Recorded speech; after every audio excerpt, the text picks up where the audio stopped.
হযরত আবু উমামা রাদিয়াল্লাহু তাআলা আনহা থেকে বর্ণিত হাদিসে আছে, নবীজি সাল্লাল্লাহু আলাইহি ওয়াসাল্লাম বলেন, যে ব্যক্তি প্রতি ফরজ নামাজের পর আয়াতুল কুরসি পাঠ করবে, মৃত্যু ছাড়া জান্নাতে যাওয়ার পথে তার কোনো বাধা থাকবে না।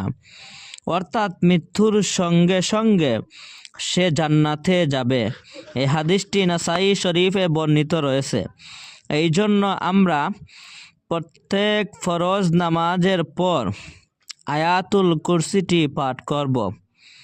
আল্লাহ রব্বুল আলামিন আমাদেরকে এই আয়াতুল কুরসির উসিলা করে যেন আমাদেরকে জান্নাত দান করেন এবং আমাদেরকে 5 ওয়াক্তের নামাজ এর সঙ্গে সঙ্গে এই আমাদেরকে আয়াতুল কুরসি পাঠ করার তৌফিক দান করেন।